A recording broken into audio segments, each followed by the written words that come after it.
Assalamualaikum warahmatullahi wabarakatuh. Puji syukur marilah kita panjatkan kehadiran Allah Subhanahu wa taala yang telah melimpahkan rahmat dan karunia kepada kita semua sehingga kita dapat mengikuti acara calon guru penggerak. Salawat dan salam tak lupa pula kita berikan buat untuk bimbingan kita yakni Muhammad Sallallahu Alaihi Wasallam. Yang saya hormati Ibu SDN 01 Kota Besar dan selanjutnya masuk kepada acara kita yaitu penyampaian diseminasi budaya positif oleh Ibu Iing Febira. Kepada Ibu kami persilakan. Terima kasih kepada Ibu MC. Bismillahirrahmanirrahim. Assalamualaikum warahmatullahi wabarakatuh. Puji syukur kita ucapkan kehadiran Allah Subhanahu wa taala yang mana beliau telah melimpahkan kepada kita begitu banyak nikmat, salah satunya adalah nikmat kesehatan, sehingga kita bisa menghadiri acara diseminasi penerapan budaya positif yang akan kami lakukan dalam rangka aksi nyata modul 1.4 kami pada siang ini. Salawat dan salam kita kirimkan kepada junjungan kita yakni Nabi besar Muhammad Sallallahu Alaihi Wasallam, yang mana beliau telah membawa kita semuanya dari alam yang mulia sampai kepada alam serba teknologi yang kita rasakan pada saat ini. Yang sama-sama kita hormati Ibu Bapak Guru SDN 01 Kota Besar yang hadir dalam ruangan ini, yang sangat kami banggakan.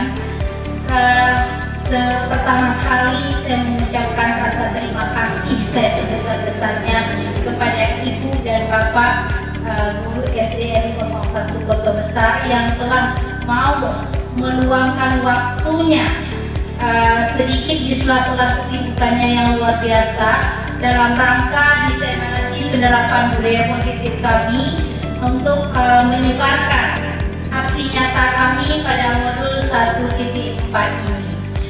Mungkin pada materi kali ini kami akan tentang diseminasi penerapan budaya positif yang ini kami lakukan dalam rangka untuk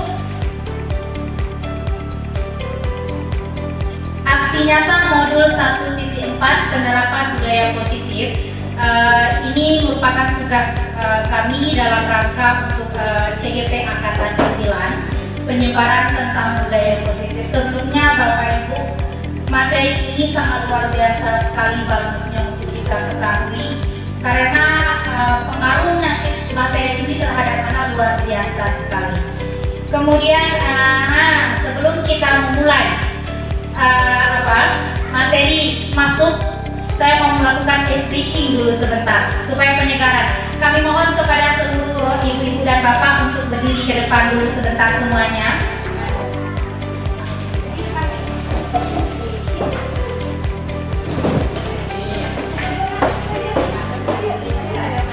Nah,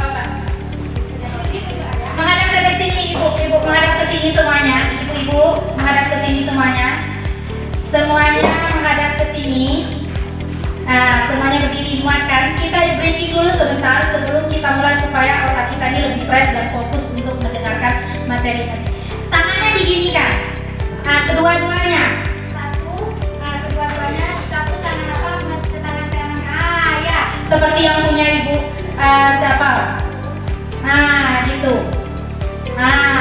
Tahu kan? Setiap saya menyebutkan nama Eli, berarti langsung dicap tangan kawan ya. Setiap ada kata Eli, nanti langsung dicap ya. Langsung dicap ya. Nah, dengarkan narasi yang saya bacakan. Pada suatu hari Di sebuah desa ada sebuah keluarga. Dia mempunyai 4 anak kembar. Satu bernama Elo. Halo Elo ya ibu-ibu. Nah, yang kedua bernama Ena.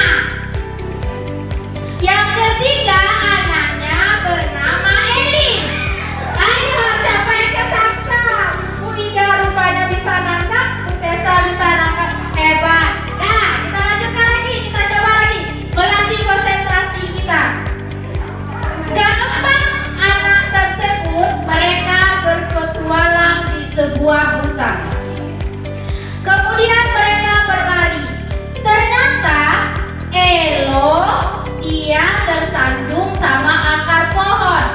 Kemudian Elin. Kan? Gimana konsentrasinya? Udah konsentrasi? Dan tepuk tangan untuk kita semuanya dulu hari ini. Terima kasih Ibu dan Bapak, silakan duduk kembali. Baiklah, sebelum kita masuk, itu gunanya ice breathing itu untuk penyegaran otak kita supaya nanti lebih fokus kita lagi ya Bapak dan Ibu. Kemudian kita masuk ini. Saya punya pertanyaan pemantik untuk Bapak Ibu. Sebelum kita mulai, ada pertanyaan pemantik. Hukuman dapat mendisiplinkan anak, setuju apa tidak? Jawab aja. Gimana Bu Tessa? Setuju apa tidak? Setuju Bu. Setuju. Setuju. Bu Tessa menjawab setuju. Hukuman dapat mendisiplinkan anak. Kemudian yang kedua, pemberian hukuman dengan hal positif seperti membaca atau membersihkan halaman sekolah dapat meningkatkan disiplin anak. Setuju apa tidak Ibu Ida? Setuju. Bu Ida setuju. Bagus. 3. Memberi penghargaan dapat meningkatkan motivasi belajar anak. Semuanya setuju apa tidak? Setuju. Jadi dari ketiga pertanyaan pemantik ini, Bapak Ibu menjawab semuanya setuju. Kita akan lihat apakah jawaban Bapak Ibu itu bisa dipertanggungjawabkan dengan setuju atau tidak. Inilah nanti pembuktian kita. Kalian menjawab setuju. Kalau kami kemarin awalnya juga menjawab setuju, ternyata setelah kami mempelajari modul ini, wow, luar biasa sekali. Kita lihat ya untuk pertanyaan ini nanti terjawab nanti. Setuju atau tidak? Baiklah, pada kali ini ada beberapa topik mungkin yang akan kita bahas di sini, ibu-ibu semuanya. Yang pertama yaitu tentang disiplin positif dan nilai kebajikan universal. Yang kedua, teori modifikasi, hukuman dan penghargaan restitusi. Yang ketiga, keyakinan kelas. Yang keempat, kebutuhan dasar manusia dan dunia berkualitas. Yang kelima yaitu posisi kontrol. Yang ketiga, yang keenam yaitu segitiga restitusi. Itu mungkin yang akan kita bahas pada topik kita. Yang pertama, kita masuk dulu terlebih dahulu ya Bapak dan Ibu, tentang disiplin positif dan nilai kebajikan universal. Ini yang akan kita bahas pertama dulu. Apakah makna disiplin itu? Yang pertama kita kaji dulu makna disiplin. Berasal dari bahasa Latin disciplina yang artinya belajar. Makna asal dari kata ini berkonotasi dengan disiplin diri dari murid-murid Socrates dan Plato. Disiplin diri membuat orang menggali potensinya menuju sebuah tujuan apa yang dihargai. Namun, dalam budaya kita, makna kata disiplin telah berubah menjadi sesuatu yang dilakukan seseorang pada orang lain untuk mendapatkan kepatuhan. Kecenderungan umum adalah menghubungkan kata disiplin dengan ketidaknyamanan, bukan dengan apa yang kita hargai atau pencapaian sesuatu tujuan mulia. Itu makna kata disiplin. Kemudian kalau nilai kebajikan universal, nilai kebajikan universal ini adalah sifat-sifat positif manusia yang merupakan tujuan mulia yang ingin dicapai setiap individu. Nilai-nilai tersebut bersifat universal dan lintas bahasa, suku, bangsa, agama maupun latar belakang. Setiap perilaku atau perbuatan memiliki suatu tujuan. Menurut Dr. William Glasser pada teori kontrol, dia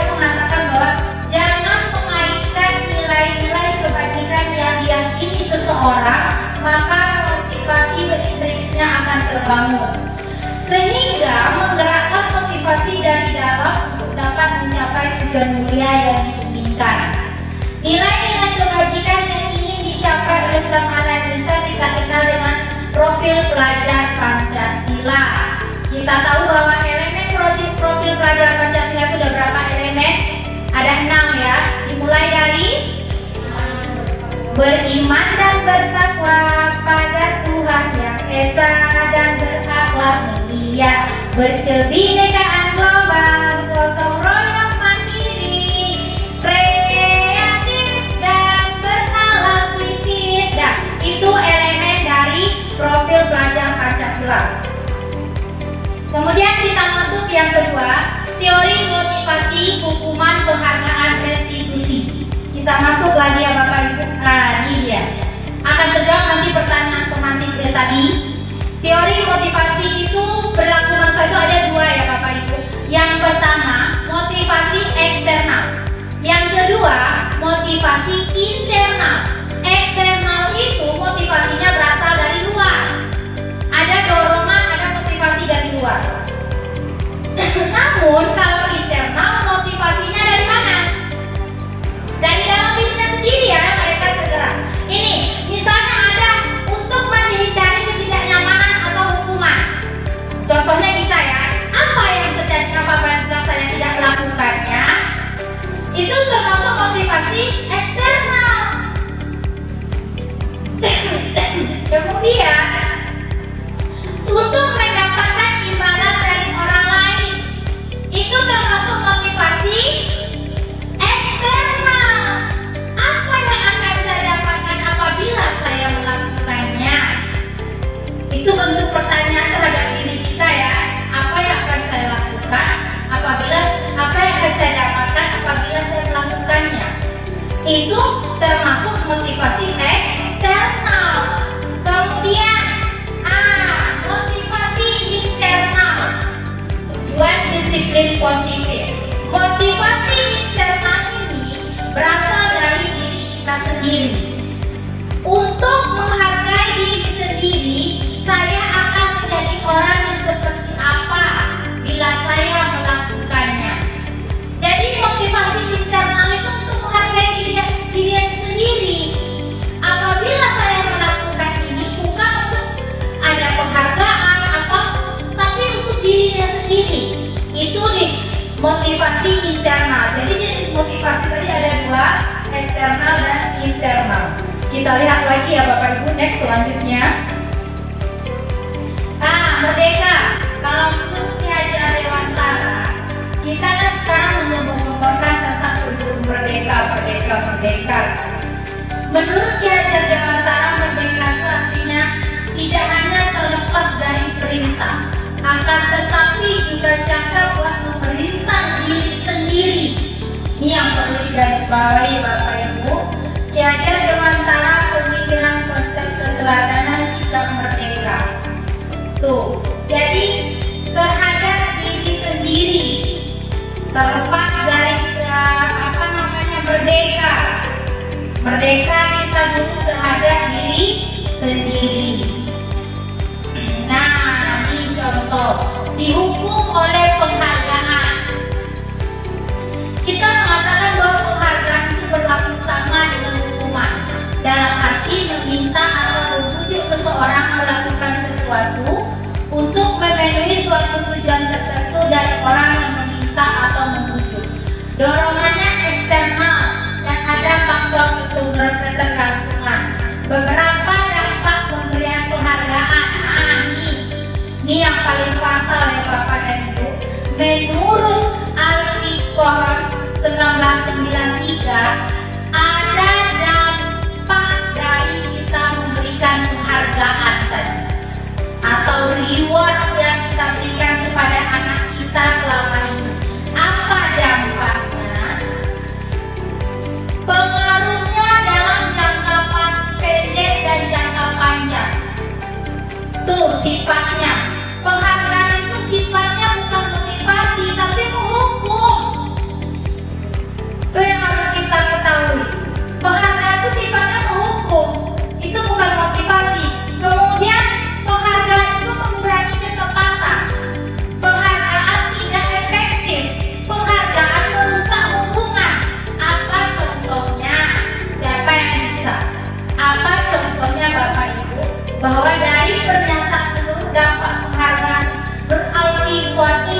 walaupun jangka pendek dan jangka panjang. Kemudian penghargaan itu menghukum. Kenapa penghargaan disebut menghukum, Bapak dan Ibu? Kenapa?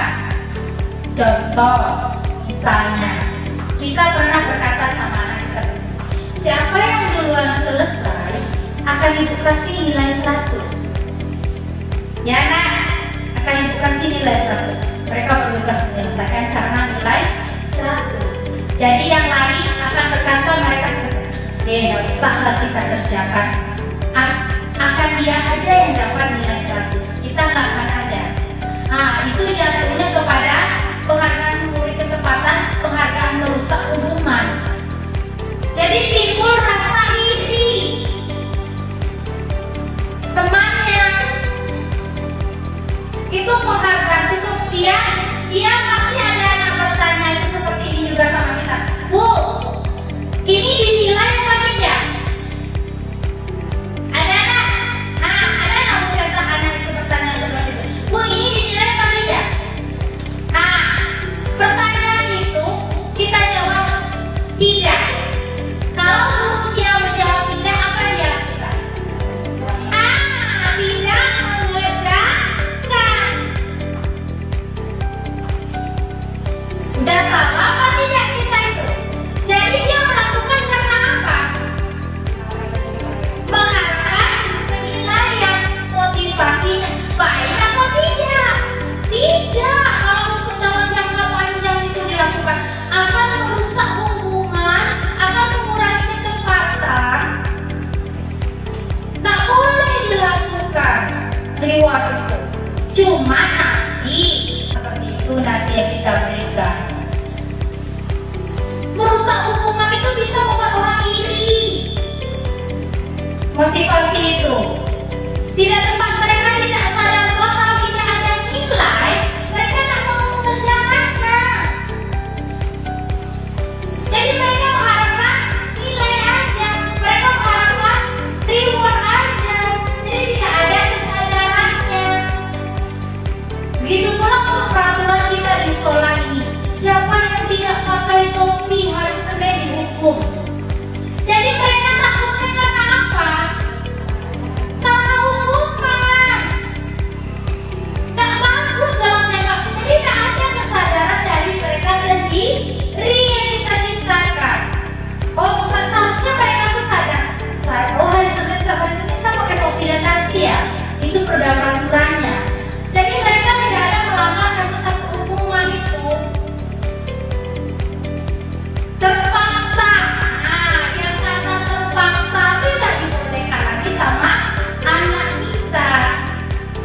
Itu.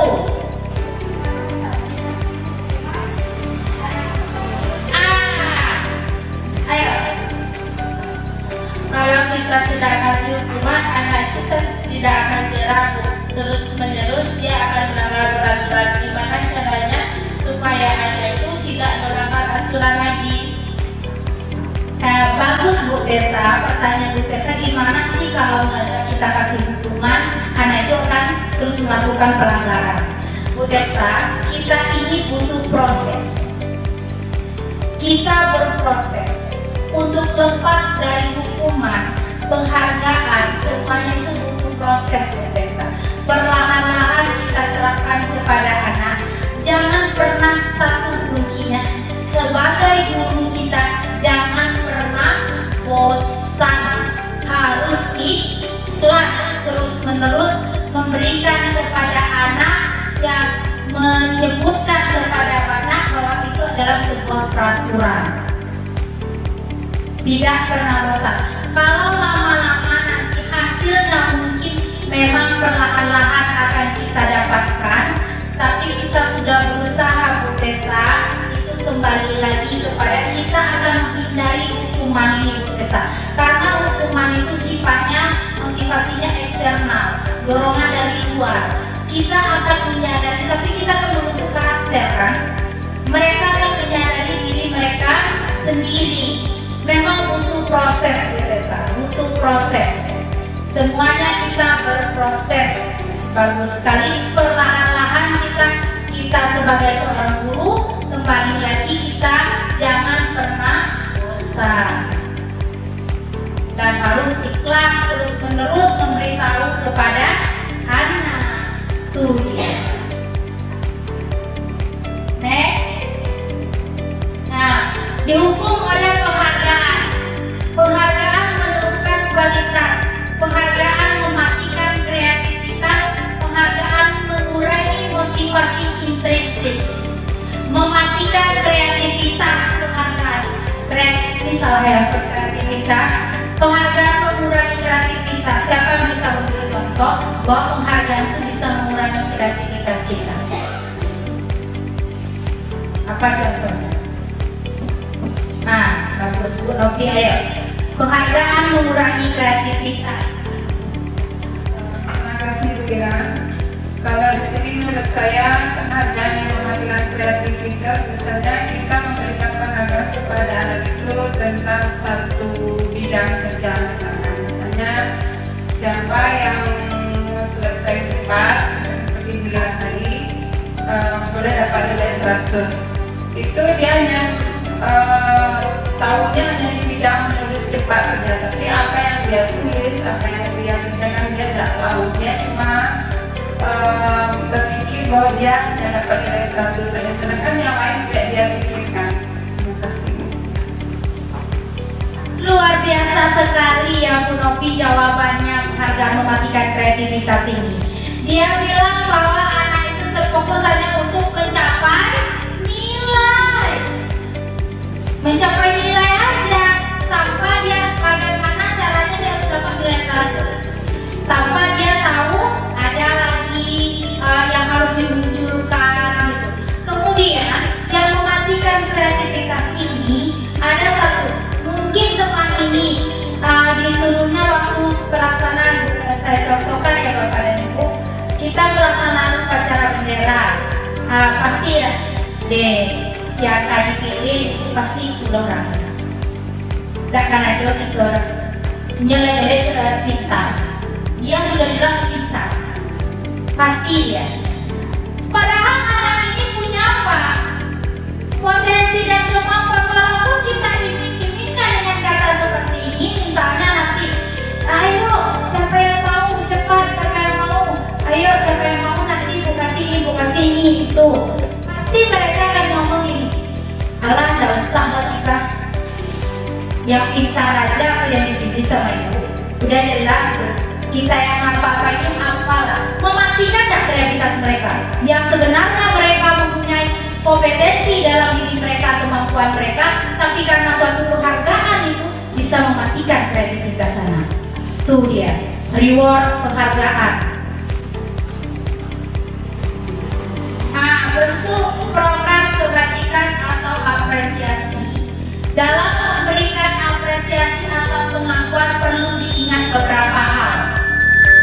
Yang pertama, beri pengakuan secara khusus. Kemudian beri pengakuan secara pribadi. Yang ketiga, beri pengakuan kepada semua murid. Beri pengakuan secara konsisten, fokus pada proses. Nah ini Bu Tessa tadi.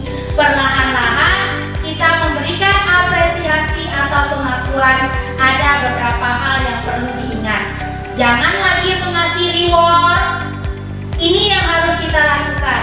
Beri pengakuan secara khusus. Kalau kita menganggap anak itu pintar, jangan di hadapan temannya dia kita puji, rewardnya kita kasih secara pribadi. Kemudian beri pengakuan kepada semua murid. Kita melakukan semua murid-murid itu. Kita kasih dia apresiasi semuanya, terlepas dari itu yang kita anggap mereka pintar atau tidak.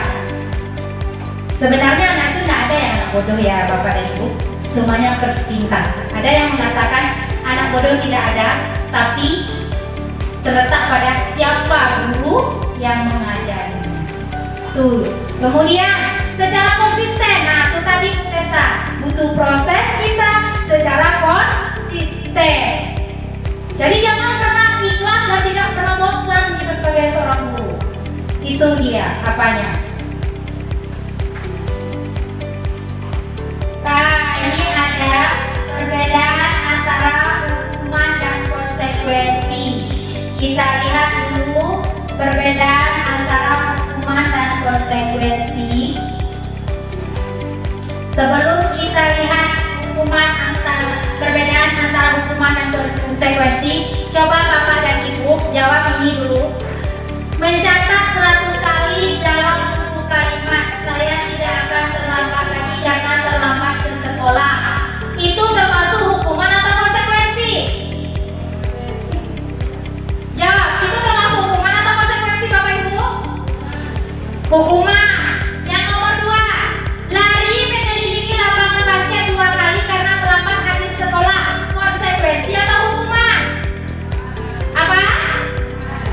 hukuman. Kemudian murid diminta untuk push up 15 kali karena tidak menggunakan masker ke sekolah. Apa jawabannya itu Pak Bu Devi? Hukuman atau konsekuensi? Hukuman. Nah, hukuman. Kemudian menggantikan kertas tugas teman yang telah dicoret-coret. Hukuman atau konsekuensi? Konsekuensi. Kemudian membersihkan tumpahan air di meja tulis karena tersenggol pada saat belajar. Hukuman atau konsekuensi? Konsekuensi. Kemudian murid disuruh untuk tidak mengenakan sepatu seharian di sekolah karena tidak mengenakan sepatu hitam. Hukuman atau konsekuensi? Apa? Nah, murid disuruh untuk tidak mengenakan sepatu seharian di sekolah karena tidak mengenakan sepatu hitam. Hukuman apa konsekuensi? Hukuman. Hukuman. Kemudian lari mengelilingi lapangan basket 2 kali karena terlambat 10 menit untuk pelajaran PJOK. Hukuman atau konsekuensi Bapak Ibu? Konsekuensi Bu Novi. Bu Novi ada konsekuensi. Bu Ida ada apa Bu Ida? Hukuman kata. Kita lihat ya jawabannya. Nih, kita lihat. Nah, yang nomor 1 mencatat 100 kali dalam buku kalimat. Saya akan terlambat lagi karena terlambat ke sekolah. Apa itu? Hukuman. Kemudian lari mengelilingi lapangan basket 2 kali karena terlambat hadir di sekolah termasuk hukuman. Murid diminta untuk push up 15 kali karena tidak menggunakan masker ke sekolah. Hukuman. Menggantikan kertas tugas teman yang telah dicoret. Konsekuensi. Kemudian membersihkan tumpahan air di meja tulis karena tersenggol pada saat belajar. Konsekuensi. Kita lihat lagi. Murid disuruh untuk tidak mengenakan sepatu seharian di sekolah karena tidak mengenakan sepatu hitam. Hukuman.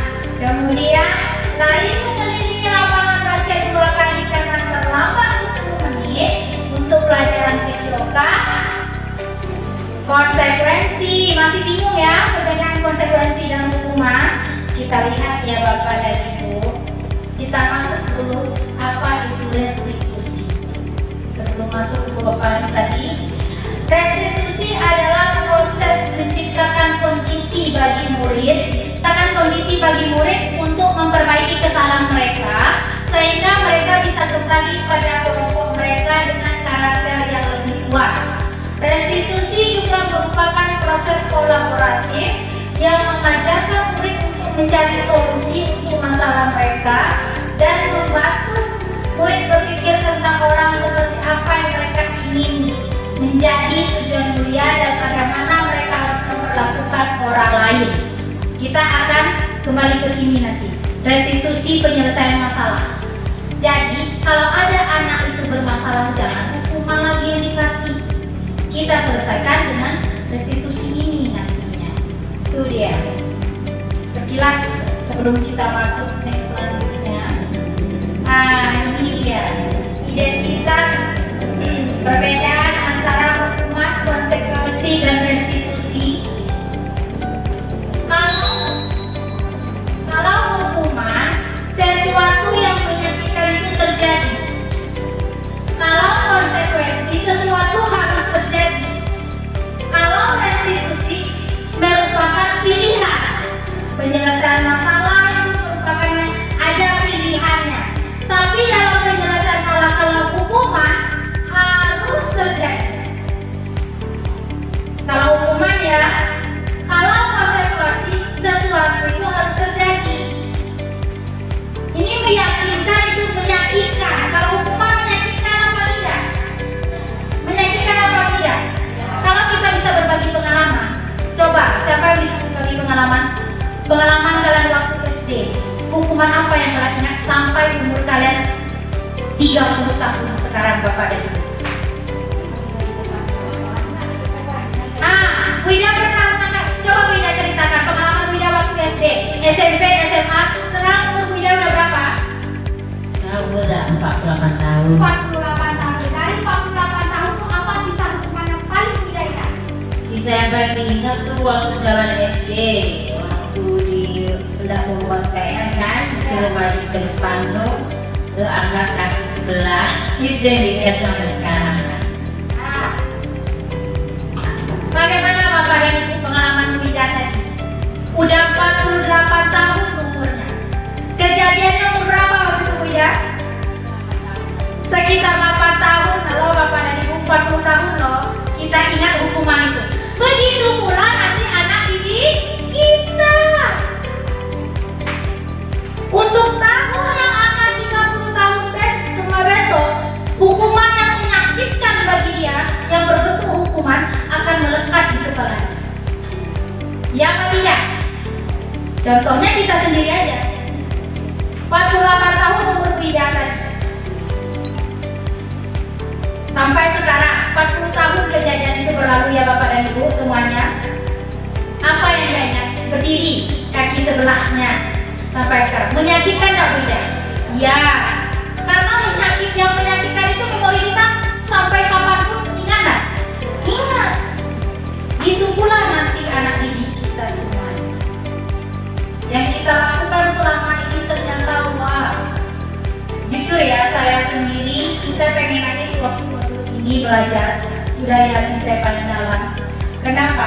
Karena saya tak ingin memasukkan memori dalam otak anak didik saya bahwa hukuman itu menyakitkan. Karena akan dia ingat, oh waktu kasih malu saya dengan ibu dia.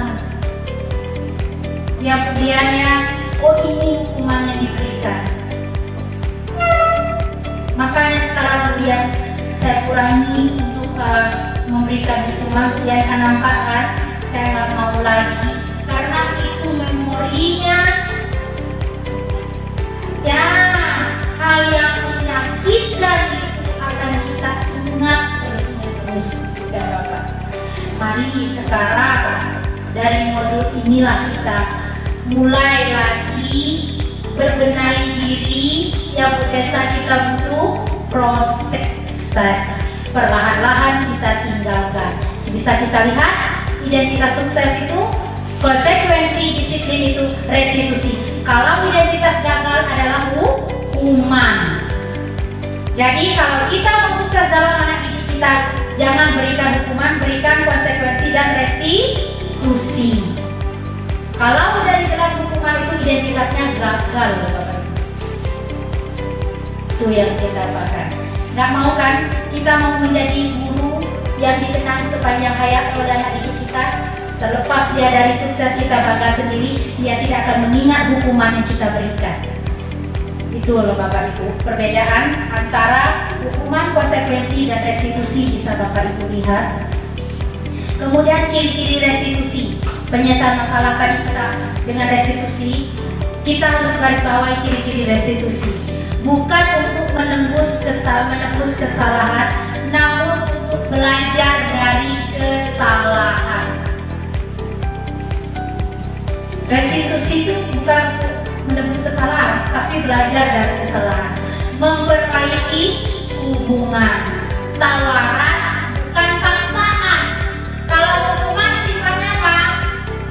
Paksaan, bukan tawaran. Restitusi menuntut untuk melihat ke dalam diri. Kemudian restitusi mencari kebutuhan dasar yang mendasari tindakan. Restitusi ini adalah cara yang paling baik. Restitusi fokus pada karakter bukan tindakan. Jadi yang diperbaiki apa? Restitusi pada restitusi ini karakter. Kita berharapnya apa tadi? Karakter. Kemudian fokus pada solusi. Restitusi ini. Kalau hukuman fokusnya pada apa? Tadi kalau menjawab kan, Bapak dan Ibu menjawab bahwa hukuman itu bisa mendisiplinkan anak. Ternyata tidak. Saat bisa dihukum itu mereka kembali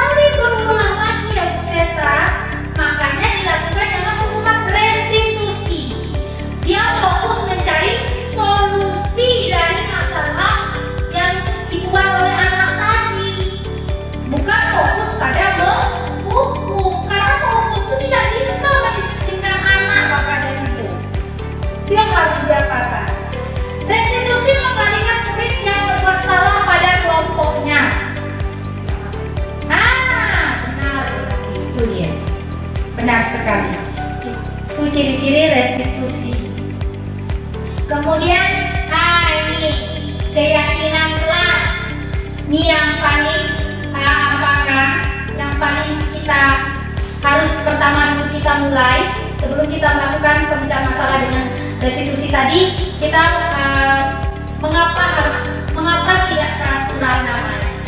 Mengapa kita tidak ada peraturan? Mengapa keyakinan jelas?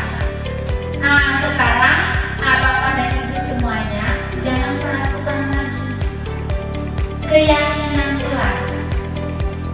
Nah, mengapa kita memiliki peraturan harus menggunakan helm dalam daerah dan roda 2? Mengapa kita memiliki peraturan 3M menggunakan masker? Mengapa kita memiliki peraturan harus datang tepat waktu pada saat mengikuti pelatihan? Untuk mendukung motivasi intrinsik kembali ke nilai-nilai keyakinan, lebih menggerakkan seseorang dibanding mengikuti serangkaian peraturan. Jadi, muara kita kemana tadi? Karakter. Untuk menerapkan karakter anak itu, kita buatlah dulu awalnya keyakinan telah. Nih, misalnya lingkaran apanya? Nah, nih peraturan kelas.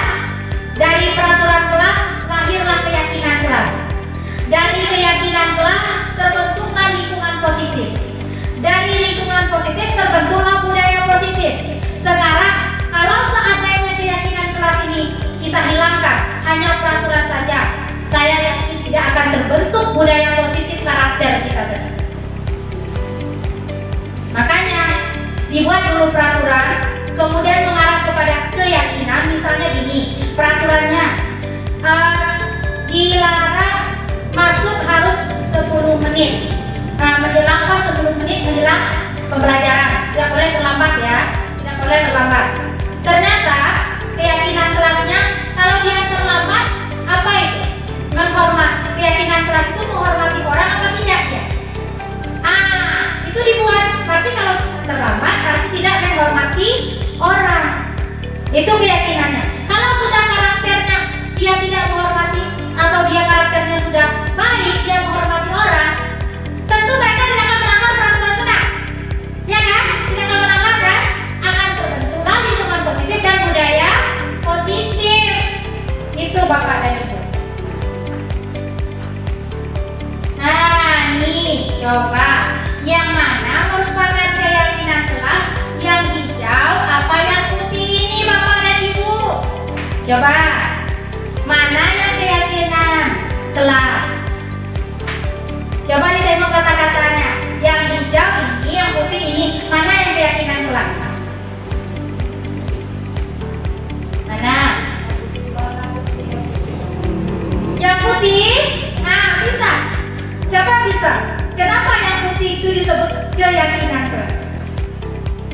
Ya, siapa bisa? Kenapa yang putih itu disebut keyakinan kelas? Kalau yang hijau datang tepat waktu mengucapkan salam. Yang kedua menjaga kebersihan sekolah. Yang ketiga berdoa sebelum dan sesudah kegiatan. Yang keempat aktif dalam pembelajaran. Yang kelima tertib. Kemudian yang putih, kami guru dan murid yang saling menyayangi. Kemudian kami murid yang semangat belajar. Kemudian kami murid yang peduli dengan teman-teman. Tadi bilangnya yang putih ya. Kenapa disebut yang putih itu keyakinan kelas Bapak? Ayah Bu Novi, apa? Kenapa Bu Novi?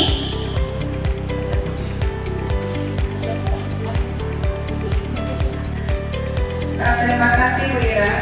Kalau menurut saya yang warna putih itu memang kesepakatan kelas, karena di sana murid itu diajak dirangkul. Kalau yang hijau itu datang tepat waktu, berarti mereka itu seakan-akan hanya nol saja dapatnya. Kalau mereka tidak merasa dirangkul. Kalau di situ kan kami guru dan murid, nanti kita sama-sama guru dan murid diajak saling Kebutuhan dasar manusia itu ada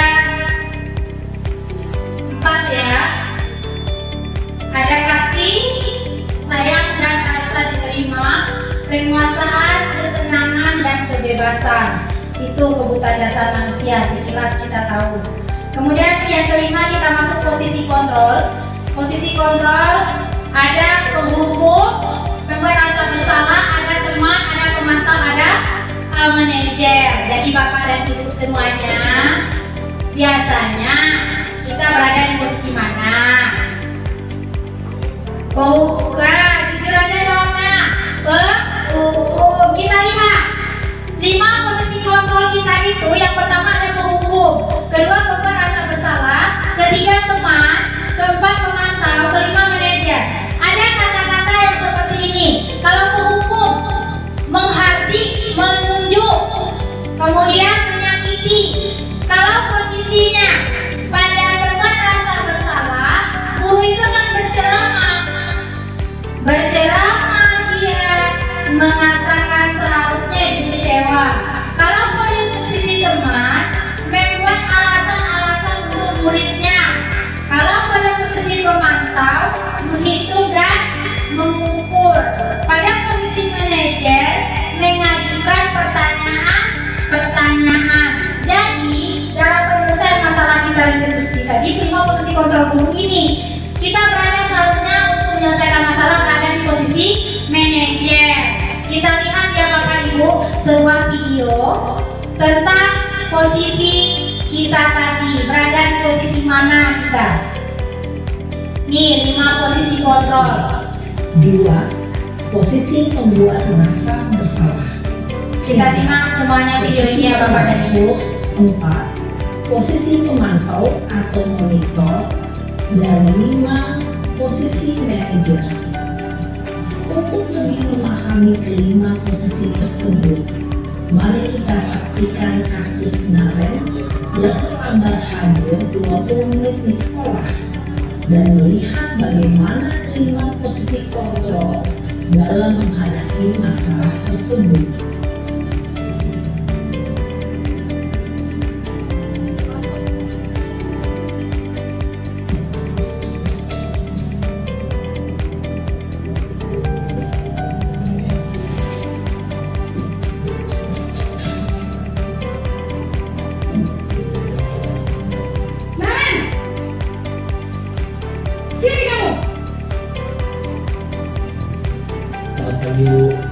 Selalu terlambat. Kamu deh, pasti terlambat. Maaf Bu, saya Apa? Apa coba? Alasan kamu apa lagi? Kapan sih kamu tidak terlambat? Malas sekali ya kamu jadi anak. saya Dasar pemalas. Gak kapok-kapok sih kamu.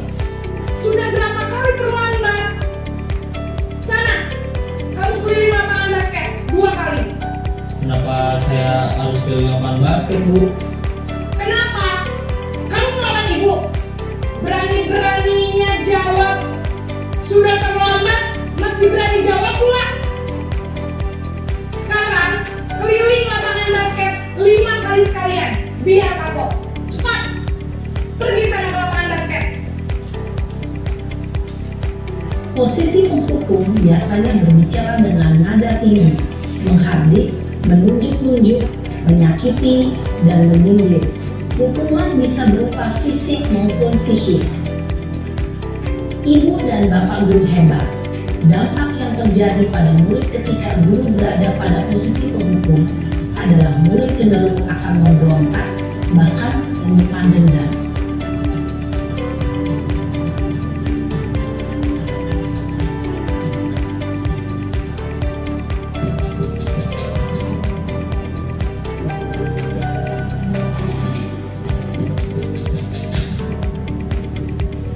Disangka ibu tidak bisa membina kamu. Duh, gimana ini? Apalagi kalau kamu gini terus, bisa jantungan kalau ibu tegur bapak kepala sekolah. Dan tidak sanggup membahagiakan orang lain. Ketika guru mengambil posisi pembuat rasa bersalah, murid akan menganggap dirinya yang bersalah dan ia akan menyimpan emosi negatif tersebut di dalam dirinya.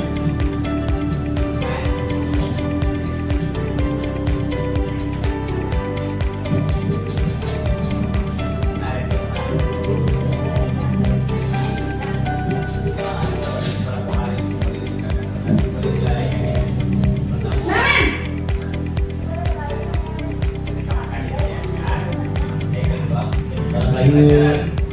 Wah, sudah jam berapa ini nak? Terlambat lagi ya sayang. Iya Bu, habis ibu saya lupa bangunkan saya Bu. Kamu malah menyalahkan ibu kamu. Kamu bukannya anak yang larinya paling kencang.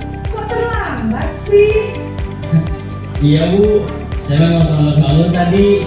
Jadi biarpun saya lari kencang, tetap nggak kesenja Bu. Ya sudah sana, nanti lain kali larinya lebih kencang lagi ya. Biar gak terlambat lagi. Bikin Bersenda gurau untuk menjaga suasana tetap santai. Murid akan merasa senang, aman, dan akrab dengan guru. Identitas yang tercipta adalah identitas sukses atau berhasil. Namun, perlu diingat, karena ini masih dorongan eksternal, maka ada faktor ketergantungan dari murid kepada orang tertentu. Di sini, guru absennya, sehingga di lain waktu, murid bisa berperilaku baik, namun hanya kepada orang-orang tertentu saja.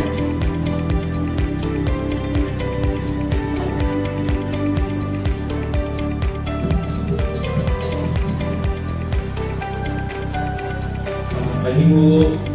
Nah Ren, apa peraturan di sekolah kita tentang jam berapa kita harus masuk sekolah nak? Kita harus di sekolah jam 7 Bu. Iya betul, sekarang sudah jam 7.20. Kalian sudah tahu konsekuensinya jika terlambat hadir? Paham Bu, saya harus tinggal kelas pas jam istirahat selama 20 menit. Iya benar, konsekuensinya demikian. Jadi nanti jam 9.30 pas istirahat, kamu harus tinggal di kelas, kerjakan tugas tambahan untuk ketertinggalan kamu, ya? Baik Bu. Perangkat murid berdasarkan peraturan dan konsekuensi. Seorang pemantau menunjukkan bahasa tubuh dan ekspresi wajah yang datar dan cenderung formal.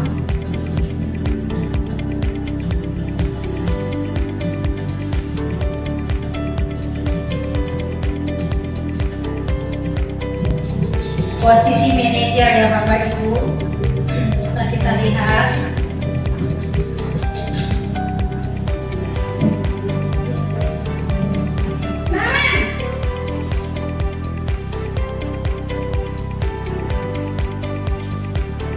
Selamat pagi Bu. Selamat pagi Naren. Maaf Bu, saya terlambat.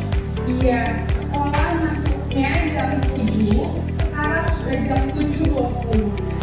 Jadi sekarang bagaimana ini Naren? Maaf Bu, saya lupa start alarm saya semalam. Baiklah, menurut kamu, keyakinan sekolah yang mana yang perlu kamu tingkatkan?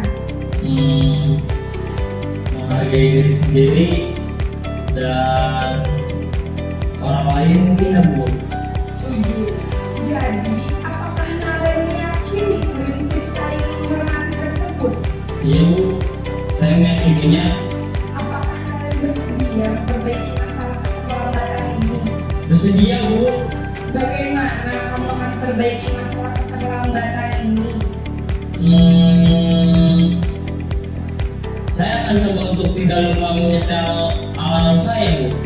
Baik, kalau Naren lupa menyetel alarm di rumah, ada orang yang kira-kira bisa bantu mengingatkan tidak? Ada Bu, kakak saya, Kak Emma. Ada lagi selain Kak Emma? Selain Kak Emma, ada ibu saya. Baik, jadi yang mengingatkan Naren adalah Kak Emma dan ibu kamu ya. Kira-kira akan mulai set alarm kapan nih Naren? Setelah pulang sekolah, akan segera saya lakukan.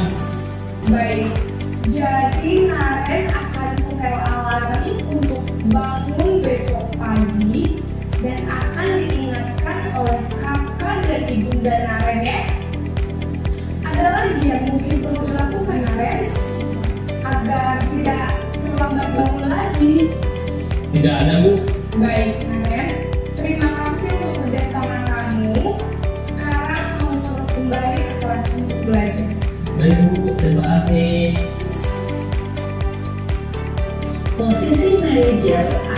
posisi kontrol yang disarankan untuk membimbing murid memiliki sikap disiplin yang positif, yaitu murid yang mandiri, bertanggung jawab, dan dapat memecahkan masalah. Tujuan dari posisi ini adalah agar murid dapat berefleksi atas tindakannya.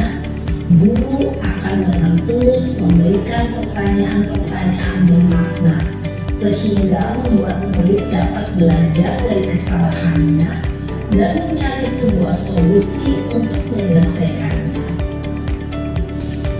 Ibu dan Bapak guru hebat, setelah mengamati adegan 5 posisi kontrol tadi, kira-kira posisi mana yang paling ideal? Posisi mana yang dapat menunjang motivasi?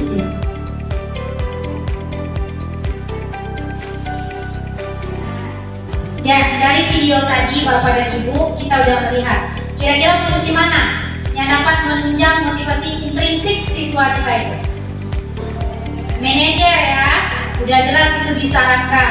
Berarti dia dibuat pertanyaan-pertanyaan dulu, kemudian disuruh mencari solusi dari permasalahannya. Untuk menciptakan disiplin positif, guru itu harus berada pada posisi manajer. Nah, ini contoh pernyataan-pernyataan. Saya kecewa sekali dengan kamu. Itu membuat orang merasa bersalah kalau ada kata-kata yang seperti itu. Kemudian, kamu tidak benar-benar melakukannya. Itu adalah menghukum. Ayolah lakukan demi ibu bapak. Itu sebagai apa? Teman. Kemudian, apakah kamu mau mendapatkan 3 bintang hari ini? Itu sebagai pemantau. Kemudian, bagaimana kamu bisa menyelesaikan masalah ini? Baru sebagai manajer, disuruh dia cari solusinya. Jadi 5 posisi kontrol guru tadi yang paling baik adalah posisi manajer. Ayo Bapak Ibu, kita rubah lagi pola kita. Di mana posisi kita selama ini kita tinggalkan, kita berproses ya Bapak dan Ibu. Kita berada sekarang seharusnya lagi berada pada posisi manajer. Jangan kita berada pada posisi penghukum dan membuat rasa bersalah. Ternyata teman itu juga tidak baik ya. Dia mendorong motivasi ekstrinsik. Ada nanti ketergantungan. Dia hormatnya pada satu orang nanti. Itu kelemahannya ya Bapak dan Ibu. Nah, jadi mari kita bersama-sama berproses lagi. Next, selanjutnya kita masuk yaitu pada segitiga restitusi. Ini dia. Bagaimana penyelesaian masalah dengan menggunakan segitiga restitusi ini? Ada 3 tahapannya. Yang pertama yaitu menstabilkan identitas. Yang kedua yaitu validasi kebutuhan atau validasi pemecahan masalah. Yang ketiga keyakinan kelas. Dan ini menstabilkan identitas untuk beban anak yang merasa gagal karena bermasalah menjadi posisi terhadap dirinya. Guru berkata, berbuat salah itu hal yang manusiawi. Tidak ada manusia yang sempurna. Bapak Ibu juga buat salah, kita pasti bisa menyelesaikan permasalahan ini. Bapak Ibu tidak tertarik untuk mencari tahu siapa yang benar, siapa yang salah. Bapak Ibu lebih tertarik untuk menyelesaikan masalah. Kalau kamu menyalahkan dirimu sendiri terus-menerus, apakah kamu bersikap baik pada dirimu sendiri? Ini 1, penyelesaian masalah tadi dengan menstabilkan identitas. Ini kata-kata yang kita, kalau anak bermasalah itu dengan segitiga restitusi ini penyelesaiannya bukan dengan cara menghukum. Posisikan diri kita sebagai manajer ya Bapak dan Ibu. Ini kata-kata yang kita apakan. Yang pertama kita harus stabilkan identitas dulu. Kita lihat kata-katanya. Kemudian yang kedua yaitu adalah validasi kebutuhan. Membantu murid mengenali basic atau needs kebutuhan dasar yang ingin dipenuhinya ketika melakukan kesalahan. Pada dasarnya, setiap tindakan manusia tujuannya adalah memenuhi kebutuhan dasar. Apakah itu penguasaan, kebebasan, kasih sayang, dan rasa diterima, kesenangan atau bertahan hidup. Perkataan gurunya, guru berkata, kalau validasi kebutuhan itu, kamu bisa saja kan melakukan hal yang lebih dulu, tapi kamu tidak melakukannya kan? Kemudian kamu pasti punya alasan mengapa kamu melakukannya. Kemudian apa yang penting bagi kamu kemudian kamu boleh tetap berusaha menjaga sikap itu, tapi tambahkan sikap lain yang baru. Kemudian, maukah kamu belajar cara lain untuk mendapat yang kamu butuhkan tanpa harus memukul? Yang kemudian katanya, apakah kamu bisa melakukan dengan lebih baik besok lagi? Ini kata-kata gurunya. Kalau pada validasi kebutuhan pemecahan masalahnya, ini yang kita lemparkan kepada anak kata-katanya sebagai validasi kebutuhan. Kemudian proses segitiga restitusi yang terakhir adalah menanyakan keyakinan. Tentu kita membuat keyakinan kelas kita tadi dulu ya Bapak dan Ibu. Kita menanyakan keyakinan. Kemudian guru berkata di sini, apa nilai kepercayaan di kelas atau sekolah kita? Nilai-nilai universal apa yang telah kita sepakati? Kelas yang ideal itu seperti apa sih nak? Kamu ingin jadi anak seperti apa? Apa yang kamu rasakan ketika kamu melakukan itu? Kamu menjadi orang yang seperti apa? Itu prosesnya segitiga restitusi itu dalam penyelesaian masalah ya Bapak dan Ibu. Dan itu mungkin sekian penyampaian. Kalau memang ada mau yang ditanyakan, kami persilakan Bapak dan Ibu. Kalau sudah pas, kita tutup penyampaian kita tentang budaya positif hari ini. Gimana Bapak dan Ibu?